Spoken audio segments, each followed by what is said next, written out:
Student, तो आज हम लोग देखेंगे ग्रेडियंट डिसेंट के बारे में। ठीक है, ग्रेडियंट डिसेंट के बारे में कि हम लोग ग्रेडियंट डिसेंट को हम लोग लॉजिस्टिक रिग्रेशन में कैसे निकाल सकते हैं। ठीक है, फॉर लॉजिस्टिक रिग्रेशन। ठीक है, लॉजिस्टिक रिग्रेशन। ठीक है, तो जैसा कि हमने लीनियर रिग्रेशन में देखा था कि हम लोग W और B को हम लोग क्या करते हैं, अपडेट करते जाते हैं, उनका फिर डिफरेंशिएशन करते हैं और फिर उसके बाद तब तक अपडेट करते हैं जब तक हमें ग्लोबल मिनिमा फाइंड नहीं हो जाता। ठीक है, बेसिकली यहाँ पे भी वही करेंगे। ठीक है, WJ होगा, यहाँ पे J जो होगा वो J1 to N तक होगा। ठीक है, जब तक हमारा वैल्यू नहीं आ जाता। ठीक है, तो WJ equal to WJ minus, ठीक है, अल्फ़ा जो कि हमारा लर्निंग कर्व होगा। ठीक है, लर्निंग रेट होगा।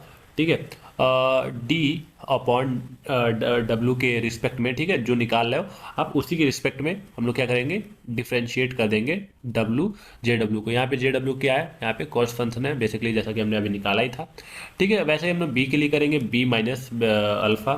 और अब की बार क्या करेंगे, B के रिस्पेक्ट में हम लोग डिफ्रेंशिएट करेंगे। ठीक है, कॉस्ट फंक्शन को।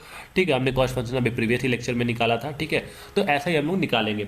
ठीक है, अब इसमें एक चीज़ जो नोटिस करने वाली बात है, हमेशा ध्यान रखने वाली बात है, वो क्या होगा, ये दोनों ही प्रोसेस साइमल्टेनियसली चलेंगे। ठीक है, साइमल्टेनियसली क्या होगा, ये प्रोसेस रिपीट होगा। ठीक है, ऐसा नहीं है कि हम W को रिपीट कर रहे हैं B को नहीं कर रहे हैं, दोनों एक ही साथ होगा।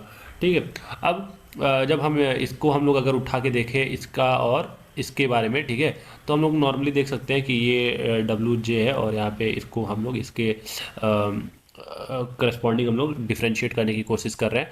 तो हमारा कुछ इस तरीके से फंक्शन बन के आएगा, I equal to 1 summation to M। ठीक है, और FWB। ठीक है, जैसा कि हमने प्रीवियस लेक्चर में देखा था। ठीक है, ये होगा I हो जाएगा YI, और जब डिफ्रेंशिएट करेंगे तो यहाँ पे एक एक्स्ट्रा टर्म आ जाएगा YZ, और ये सॉरी XZI।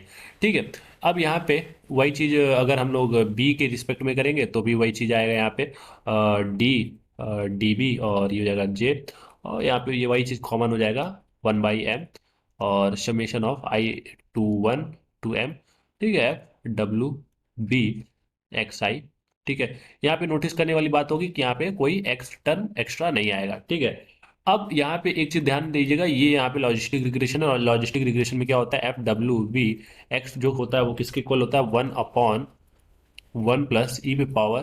ठीक है, W.X+B। ठीक है, तो कंफ्यूजन में जाके ये लीनियर रिग्रेशन में जो कि होता है ये लीनियर में। ठीक है, FWB X equal to W X+B, ये मत लिख दीजिएगा। ठीक है, नहीं तो फिर उसके बाद पूरा डाटा ही गड़बड़ हो जाएगा। ठीक है, ये नहीं होगा, यहाँ पे ये रियल वैल्यू होगी। ठीक है, ये लॉजिस्टिक रिग्रेशन का मॉडल है। ठीक है, तो यही हमारा ग्रेडियंट डिसेंट था। ठीक है, हम लोग इसको, ये जो प्रोसेस है इसे हम लोग साइमल्टेनियसली रिपीट करेंगे। अब इसको पहले हम लोग इसको पुट करके देख लेते हैं। ठीक है, जो यहाँ पे आएगा WJ equal to WJ minus alpha, और समेशन में 1/M, और ये हो गया I इक्वल टू 1, और ये हो गया M। अब हम उस वैल्यू को पुट कर देंगे डायरेक्ट। ठीक है, तो ये जाएगा FWB XI माइनस YI, और ये जाएगा XJI। ठीक है, ये हो गया।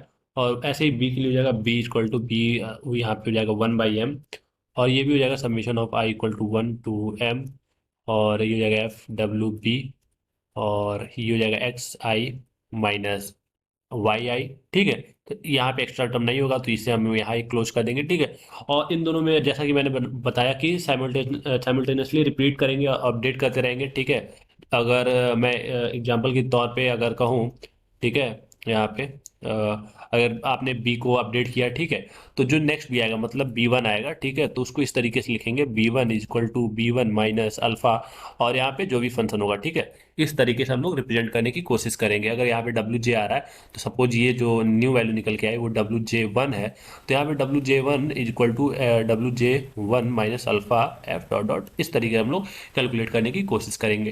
ठीक है, तो ये हमारा था overall preview gradient descent for logistic regression के लिए। ठीक है, अब नेक्स्ट लेक्चर में हम लोग ओवरफिटिंग से रिलेटेड कुछ मॉडल्स को देख रहे होंगे कि क्लासिफिकेशन मॉडल में ओवरफिटिंग कैसे आती है। ठीक है, हमने इसके पहले रिग्रेशन में देख चुके हैं कि ओवरफिटिंग किस तरीके से प्रॉब्लम क्रिएट कर सकती है किसी भी मॉडल के लिए। ठीक है, अब हम देखेंगे क्लासिफिकेशन मॉडल में ओवरफिटिंग का क्या रोल होता है और किस तरीके से वो लैग कर सकती है किसी भी मॉडल को। ठीक है।